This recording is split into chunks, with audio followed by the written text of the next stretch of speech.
अस्सलाम वालेकुम नाज़रीन, कश्मीर लाइव डिस्कशंस में आप सबका इस्तकबाल है। आज हम बहुत ही सीरियस टॉपिक के बारे में बात करने वाले हैं जिसे इंसोम्निया कहते हैं, जो अक्सर लोगों की रातों की नींद उड़ा ले जाता है। आज के इस टॉपिक पे हमसे बात करने के लिए हमारे दोस्त और साथी सहाफ़ी जुड़े हैं, Rashid Mirawi. Welcome to the show Rashid. Thank you very much शादा। तो राशिद, आप हमें बताएं कि इंसोम्निया के हवाले से कश्मीर का क्या हाल है और कितने लोग अभी इस बीमारी में मुब्तला हैं। तो शादाब, जो इंसोम्निया जो है ये शुरू काफ़ी धीरे होता है। ये आपको एक काफ़ी आम चेंज नज़र आती है आप में, आपको लगता है कि आज शायद काम नहीं किया तो नींद नहीं आएगी, इसीलिए लेट नींद आ रही है, या कुछ आज थका हुआ नहीं था तो नींद नहीं आ रही है, खाना ठीक से नहीं खाया। लेकिन ये प्रॉब्लम धीरे धीरे जो है ये दीमक की तरह आपको खा जाती है। मैं कहना चाहूँगा कि 2016 में एक रिसर्च पब्लिश हुई थी डॉक्टर्स विदाउट बॉर्डर्स के थ्रू, जिनने कहा था कि 45.3% पॉपुलेशन ऑफ कश्मीर जो है they are facing some mental issues, some mental trauma. तो काफ़ी बड़ा नंबर है। आपकी आधी पॉपुलेशन जब मेंटल स्ट्रेस से जा रही है, मेंटल स्ट्रेन से जा रही है, तो आप अंदाज़ा लगा सकते हैं कितना बड़ा इशू है। तो ये जो मेंटल इश्यूज़ हैं आपके, ये इंसोम्निया का एक रीज़न बन जाते हैं, एक बेसिक कॉज बन जाते हैं। आप स्ट्रेस में होते हैं, आपको नींद नहीं आती है, आपको कोई ट्रॉमा होता है पुराना, आपको नींद नहीं आती है, आप पोस्ट ट्रॉमेटिक स्ट्रेस डिसऑर्डर जिसे हम कहते हैं PTSD, उससे गुजर रहे होते हैं तो आपको नींद नहीं आती है। तो ये काफ़ी चीज़ें हैं जो इंसोम्निया का बेस बनती हैं या इंसोम्निया की तरफ आपको पुश करती हैं। तो राशिद, अगर हम बेसिक कुछ स्टेप्स देखें या कुछ चीज़ें देखें, मेन क्या कंसर्न्स रहते हैं इंसोम्निया के रिलेटेड, अगर आप 3 या 4 हमें मोटे मोटे कॉजेज़ बता सकें इसके। कॉजेज़ तो काफ़ी सारे कॉजेज़ हो सकते हैं, पर्सनल लेवल पे काफ़ी कॉजेज़ हो सकते हैं, आपकी पर्सनल इश्यूज़ हो सकते हैं, आपके प्रोफेशनल इश्यूज़ हो सकते हैं, आपकी वर्क लाइफ में। लेकिन जो मैंने रिसर्च की, मैंने काम किया, उसमें मैंने 3 बड़े रीज़न्स जो हैं वो देखे, जो कि इस इंसोम्निया का मेन रीज़न बने हैं कश्मीर में। उसमें सबसे पहला है जो वायलेंस। जो वायलेंस कश्मीर को देखना पड़ा पिछले 3 दिहाई से, उससे ज़्यादा वक्त से जो वायलेंस कश्मीर ने देखा, ये शायद ही दुनिया में काफ़ी कम लोगों ने देखा होगा, काफ़ी कम कम्युनिटीज़ ने देखा होगा। तो ये वायलेंस की वजह से एक ट्रॉमा से गुजरा है काफ़ी बड़ा एक ग्रुप, एक नंबर ऑफ पीपल, जो लोग आज अपने 30s 40s में है, 40s में जो लोग हैं उनने 90s का वो वायलेंस देखा है, अंटिल 2000 या 2019 से पहले जो भी वायलेंस हुआ था वो वायलेंस देखा है आज की यंगर जनरेशन ने।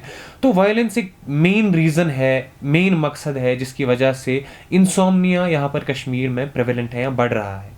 मैं आपको बताऊं कि एक काफ़ी सब्जेक्ट से मैंने बात की, मैंने काफ़ी डिफरेंट हॉस्पिटल्स में जाके डॉक्टर्स से जब मिला तो वहाँ पर कुछ सब्जेक्ट्स भी मिले, कुछ पेशेंट्स भी मिले जो ये फेस कर रहे थे। उनमें से एक patient around 52 year old patient थे जो इंसोम्निया फेस कर रहे थे काफ़ी वक्त से। तो उनसे जब मैंने बात करने की कोशिश की तो उन्होंने कहा कि असल में मैं वायलेंस का शिकार हुआ हूँ। इन 90s I suffered great amount of trauma. He was a witness to a lot of violence. काफी violence ने अपनी आंखों से देखा है, उसने लोगों को मरते हुए देखा है, उसने सड़कों में खून देखा है। तो वो चीज़ जो है वो आपके दिमाग में छाप छोड़ जाती है। उसके साथ भी ऐसा ही हुआ।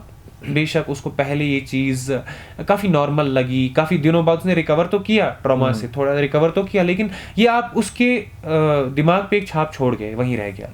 सो this is one of the main causes. आज तक वो उनको 6 साल हो गए हैं, they are on to sleeping pills. उनको स्लीपिंग पिल्स खानी पड़ती हैं नींद के लिए। वो जब ट्रॉमा से नहीं निकल पा रहे थे तो डॉक्टर के पास गए, डॉक्टर ने प्रिस्क्राइब की कुछ एक्सरसाइजेस, कुछ मेडिसिन विदाउट स्लीपिंग पिल्स। लेकिन जब उनसे भी उनको कोई फ़र्क नज़र नहीं आया तो उन्होंने काफ़ी डिफरेंट तरीके अपनाए। इवन उनसे मेरे को सुनने को मिला कि उनके जो काफ़ी दोस्त हैं उन्होंने they used many different ways which were not good और हार्मफुल फॉर देम, जो ड्रग्स की तरफ गए इस चीज़ के लिए। लेकिन इन्होंने स्लीपिंग पिल्स लेना स्टार्ट कर दिया आज से 6 साल पहले। And that was they got this under the counter. उनने बिल्कुल प्रिस्क्रिप्शन बगैर दवाई लाई, जो कि काफ़ी जगह भी आसान है लाना। And so this is one of the main reasons of stress. So Rashid, you mentioned violence. So violence mostly अगर देखा जाए तो हमारी ओल्डर जनरेशन ने देखा है। जो लोग आज अपने 20 साल 30 साल की उम्र में हैं, उन लोगों ने उतना वायलेंस उतना क्लोजली नहीं देखा है। तो व्हाट आर द रीजंस जो हम यंग जनरेशन्स को ज़्यादातर देखते हैं जो इंसोम्निया का शिकार? देखिए, यंग जनरेशन जो है, इन पे जब मैंने देखा कि यंगर जनरेशन के पेशेंट्स कितने आते हैं डिफरेंट हॉस्पिटल्स और they come to different doctors, so it was very large in number, large number of young patients were there in line lines waiting to see the doctor for their trauma, for their anxiety, जो वो panic attack से बचने के लिए, depression से बचने के लिए। तो वो काफ़ी शॉकिंग सी स्टोरीज निकलती हैं वहाँ से। आपको भी बताऊँ कि जब मैंने पेशेंट से बात करने की कोशिश की तो they had personal reasons. One guy told me the reason of unemployment in Kashmir. Unemployment पिछले काफ़ी वक्त से काफ़ी बढ़ रही है, ये हम सब जानते हैं। लोगों के पास नौकरियां नहीं हैं और डिग्रीज काफ़ी हैं। यहाँ PhD स्कॉलर्स जो हैं वो काफ़ी वो पीनट्स के लिए काम कर रहे हैं। They when they deserve very good jobs, when they are, जब उनके पास काफ़ी नॉलेज है, they are full of knowledge, they have skills, polished. लेकिन तो अनएम्प्लॉयमेंट एक बड़ा रीज़न मेरे को वहाँ से पता चला। लोग जब काफ़ी पढ़ लेते हैं 20-25 साल, उसके बाद उनको नौकरी नहीं मिलती है, तो वो एक रीज़न बन जाता है उनका स्ट्रेस लेने का। या हम देख सकते हैं पढ़ाई के ही दौरान हमने देखा है कि आजकल के बच्चों में एक काफ़ी आम सी आदत है जो हमारी जनरेशन में भी थी। मैं सच कहूँगा तो हम लोग भी यही करते थे कि हम दिन को नहीं पढ़ते हैं, हमारे से दिन को पढ़ा ही नहीं जाता है, ना सुबह पढ़ा जाता है। हमने अपना टाइम चुन लिया है कि हमें पढ़ना है तो शाम का डिनर करके पढ़ना है, डिनर करके हम पढ़ेंगे, रात को पढ़ेंगे। तो हम अपना स्लीप साइकिल जो है वो डिस्टर्ब कर देते हैं। हम उसमें काफ़ी वेरिएशंस आते हैं। आपका स्लीप साइकिल जो है वो शुरू होता है 3-4 बजे, आप सो जाते हैं, सुबह आप 11-12 बजे उठते हैं, तो आप स्लीप साइकिल को तहस नहस कर देते हैं। और उसके बाद एक्सपेक्ट करते हैं कि आपको स्लीप साइकिल वापस लाने में 1-2 दिन लग जाएंगे, तो ऐसा बिल्कुल नहीं। So unemployment and this disturbing your sleep cycle is one of the main reasons behind this. Another reason जो आज की जनरेशन में पिछले 3 साल से बढ़ रहा है, दैट्स कोविड-19। जो मैंने रिसर्च की उसमें पोस्ट कोविड-19 जो मैंने रिसर्च की उसमें मैंने एक बड़ा टॉपिक लिखा है पैंडेमिक इंड्यूस्ड इंसोम्निया, कि पैंडेमिक ने कैसे इंड्यूस किया इंसोम्निया। और मैंने कश्मीर पे ही मोस्टली रिसर्च की, तो वहाँ से मुझे पता चला कि पैंडेमिक में क्या हुआ कि शिफ्ट हो गया वर्क कल्चर, आपका पूरा शिफ्ट हो गया। If you are from corporate world, आपको पता होगा कि आपका दफ्तर अगर दिल्ली में, मुंबई में था या कश्मीर के किसी भी कोने में था, all of a sudden you were shifted to work from home. तो क्या हो गया कि आप घर में आके कैद हो गए। You had to converse with people, you had to communicate with people for a very long period of time. जिस फैमिली के साथ आप 2 घंटे, 3 घंटे, 4 घंटे बिताते हैं, आप उस फैमिली के साथ 24 घंटे बिताते हैं। आप हर वक्त उन्हीं के साथ होते हैं। तो क्या हो गया कि लड़ाइयाँ बढ़ने लग गई। काफ़ी ज़्यादा कन्फ्यूजन्स हुए, डोमेस्टिक वायलेंस के केसेस भी राइज पे थे, उस पर भी कश्मीर लाइफ ने काम किया है, आप पढ़ सकते हैं वहाँ से। तो डोमेस्टिक वायलेंस भी बढ़ने लगा, स्ट्रेस आने लगा। लोगों को क्या होता था कि आप जब कॉर्पोरेट दुनिया में काम करते हैं तो काफ़ी स्ट्रेस होता है आजकल, प्राइवेट जॉब्स जो है उनमें। आप जब 5-6 बजे घर आते हैं, या इवन अगर कोई वैसी जॉब हुई जो जर्नलिज्म की तरह 24/7 थी, तो आप जब कुछ 2-3 घंटों के लिए घर आते हैं तो आप उस टाइम बाहर निकल के थोड़ा टहल लेते हैं, थोड़ा हवा कशीर पेटिस बनान बिचमा हवा नहीं। सो आप वो करने के लिए निकलते हैं, वो बंद हो गया, आप घर की 4 दीवारी में कैद हो गए। सो स्ट्रेस बढ़ने लगा, उसके बाद ट्रॉमा आने लगा, आपने लाशें देखी। And literally every day when we woke up we saw कि आज 100 लोग कोविड-19 का शिकार हो गए, 200 लोग हो गए। दुनिया के नंबर्स अगर देखें तो फिर तो कोई बात ही नहीं है। मतलब हर दिन आप टीवी पे देखते थे कोविड-19 से कैसे बचे, आप बाहर ना निकलें, सब्जी लाने के लिए आप 3 बार सब्जी धोनी पड़ती थी। तो काफ़ी ज़्यादा ट्रॉमा था। पूरी दुनिया जो थी वो कोविड-19 से उतना नहीं डरी थी जितना मिस इन्फॉर्मेशन से डरी थी। मिस इन्फॉर्मेशन का शिकार हो गए थे। आपको बोला जा रहा था कि आप अगर कोविड-19 से बचना है तो आपको एक वैक्सीन लेना पड़ेगा, जो बिल्कुल सही बात थी। उसके बाद वैक्सीन के काफ़ी ज़्यादा नए आपने ऐसे असरात बताए होंगे जो कहीं था ही नहीं, जो कहीं रीज़न था ही नहीं। सो ये रीजंस भी ट्रॉमा का वजह बने। सो पैंडेमिक इंड्यूस्ड इंसोम्निया भी, पैंडेमिक भी एक मेन रीज़न बना इंसोम्निया का कश्मीर। सो राशिद, आपने 2-3 पॉइंट्स बताए, इसमें मेरे जहन में एक सवाल है कि क्या जो आजकल हमारा एक डिजिटल दौर है, मैक्सिमम काम कंप्यूटर्स पे, फ़ोन्स पे होते हैं, इंटरनेट के थ्रू काम होते हैं। जैसे आपने वर्क फ्रॉम होम बोला, तो उधर तो ऑलमोस्ट 100% काम जो है वो लैपटॉप के स्क्रीन के सामने बैठे रहने से ही होता है। या अगर आप जर्नलिज्म की बात कर रहे हैं तो आपको स्टोरी लिखनी है तो फ़ोन पे लिखनी है, लैपटॉप पे लिखनी है, वीडियो बनाना है, कैमरा यूज़ करना है, फ़ोन यूज़ करना है। तो जो इंक्रीज़ इन स्क्रीन टाइम है, क्या वो एक रीज़न है इंसोम्निया का कि हम एक्सेस यूज़ करते हैं अपने गैजेट्स का, like for 12 hours, 15 hours, 18 hours? मैं खुद एक जर्नलिस्ट हूँ, मैं लिखता रहता हूँ, वीडियोस पे काफ़ी कम आता हूँ। तो मेरा स्क्रीन टाइम अगर मैं देखूँ तो मैं बहुत खुद डर जाता हूँ। मेरा 13 घंटे का 14 घंटे का स्क्रीन टाइम होता है।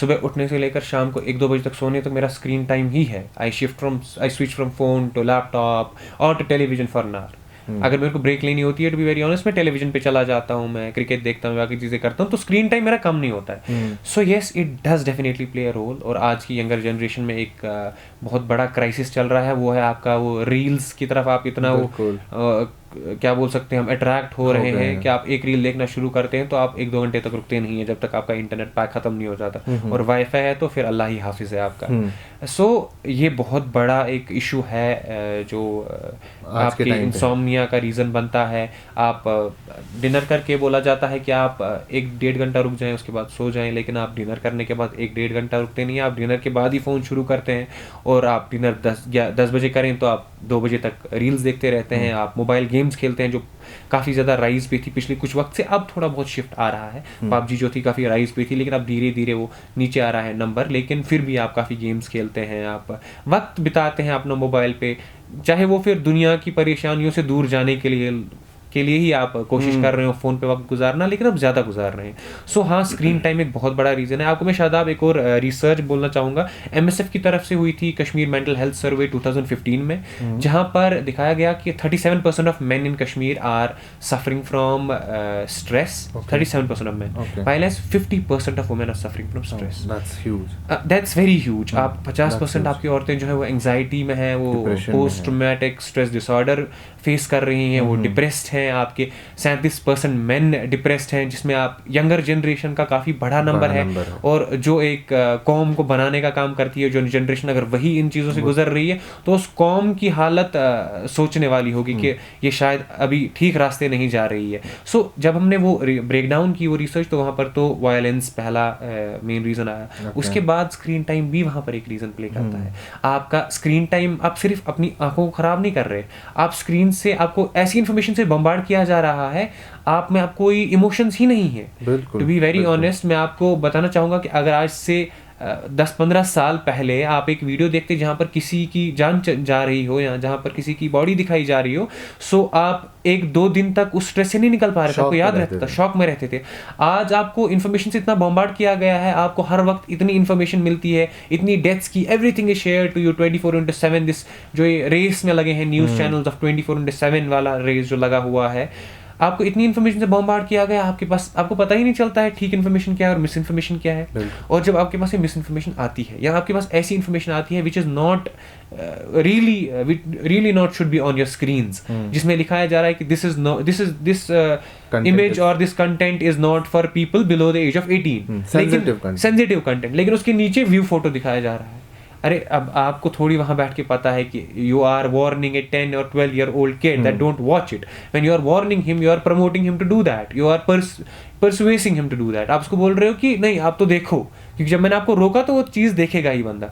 सो अब आप में वो इमोशंस ही नहीं है. आप दिन को 100-150 लोग मरे हुए देखें and you will drop a comment कि rest in peace, that's it.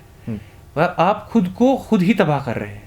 आप जितना देख रहे हैं उतना आपको नहीं देखना चाहिए था. टू बी वेरी ऑनेस्ट, इसमें ऑडियंस की कम गलती है और हमारे जो दिखाने वाले लोग हैं उनकी काफ़ी ज़्यादा गलती है. So Rashid, you mentioned few points. You mentioned violence, you mentioned unemployment, you mentioned the screen time. So earlier you talked about sleeping pills. So अगर हम sleeping pills की बात करेंगे, sleeping pills is very much related to insomnia in Kashmir और overall the world. क्योंकि sleeping pills को एक final resort माना जाता है कि कश्मीरी भी यूजुअली हमने देखा है अपने घरों में, अपने दोस्तों के घरों में, रिश्तेदारों के घरों में, इस क्या मुनिंद्र दावत पातशाहों को पाती आराम. सो क्या कहते हैं डॉक्टर स्लीपिंग पिल्स के बारे में? देखिए, स्लीपिंग पिल्स पहली चीज़ तो डॉक्टर ऐसे प्रिस्क्राइब नहीं करेंगे. Okay. जब तक आपकी कंडीशन काफ़ी रेयर ना हो तब तक प्रिस्क्राइब नहीं करेंगे. जिन भी डॉक्टर से मैंने बात की, जिन भी मेडिकल प्रोफेशनल से मैं मिला, तो sleeping pills is not something very common to get prescribe to a patient in the very first stage when he comes to meet the doctor after any stress और एनी एंग्जाइटी और any insomnia. So मैं आपको बता दूँ कि sleeping pills जब आप लेना शुरू करते हैं तो आपको काफ़ी आराम आता है. एवरी पेशेंट सेड दिस, आपको हमेशा आराम आता है, नॉट शुरू में.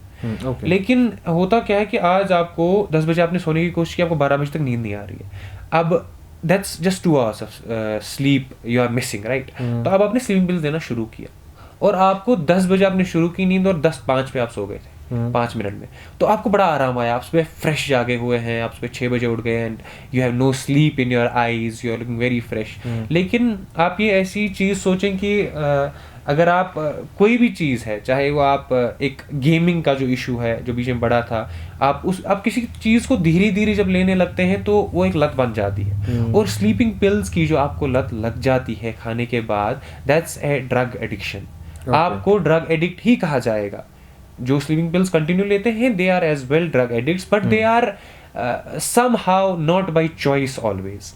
कुछ लोग काफ़ी इतने स्ट्रेस में होते हैं कि वो 1-2 महीने तक खा लेते हैं और फिर उनको आदत पड़ जाती है। ये आदत कि उनको इसके बगैर नींद नहीं आती है, और विदाउट नोइंग इट्स रिपरकशंस और what will be the drawbacks of it, वो कंटिन्यू लेना चाहते हैं। आपको बता दूं, 3 लोगों से मैंने बात की जिसमें से 2-4 साल से खा रहे थे। तो 4 साल एक लंबा पीरियड है ऐसी दवाई खाने का जो आपको अंदर से तबाह कर रही है। सो डॉक्टर्स प्रिस्क्राइब करते हैं काफ़ी लास्ट स्टेज पे, जब आपके पास कोई और ऑप्शन नहीं होता है, एंड काफ़ी इसके बगैर भी काफ़ी इलाज है, टू बी वेरी ऑनेस्ट, जिससे आप बेहतर फील कर सकते हैं। सो इससे ये समझ आता है that insomnia is a lifestyle disease. और यू मेंशन दैट कि फर्स्ट स्टेज पे कोई भी डॉक्टर आपको प्रिस्क्राइब नहीं करेगा ये। सो उसके अलावा यू ऑल्सो मेंशन दैट कि अंडर द टेबल बहुत चलता है। सो क्या और रिजॉर्ट्स हैं, लाइफस्टाइल को किस हद तक बदलना है, क्या चीज़ें इम्प्लीमेंट करनी है हमें अपने लाइफस्टाइल में, जिससे इंसोम्निया जैसी, क्योंकि हम इसको सीरियसली शायद नहीं लेते हैं, but honestly this is very serious issue जो हमारी लाइफ स्पैन को भी कम कर सकता है। This is a very huge issue Shadab, to be very honest. आप आज किसी भी यूनिवर्सिटी में, कॉलेज में जाएं, दिन को 10 लोग ऐसे हैं जो एंग्जाइटी अटैक्स आके गिर गए होते हैं। Why are you suffering from so much of anxiety? You are in your teenage, you are 17, you are 18, and you have anxiety. Even your father or mother doesn't have. Why on earth do you have so much of anxiety?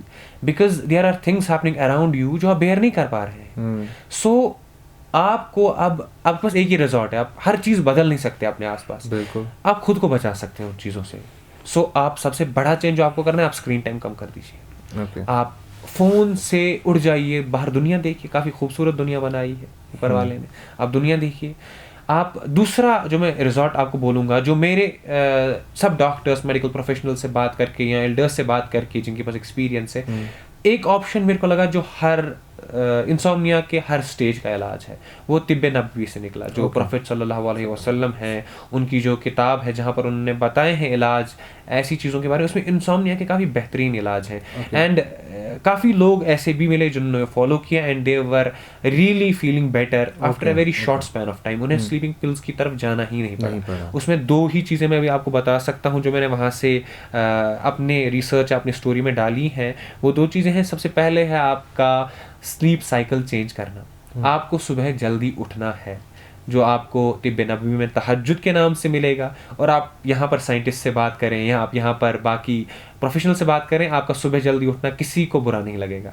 Everyone will say that this is a very good habit, जो आपको आज से 14 साल 15 साल पहले बताया गया है। कहावत भी है, early to bed and early to rise. So आपके पास इलाज पहले ही है तिब्बे नबवी में कि आप तहज्जुद पढ़ें, मतलब आप सुबह उठें। ये सिर्फ तहज्जुद के लिए नहीं है, या आपकी मेंटल हेल्थ के लिए भी है।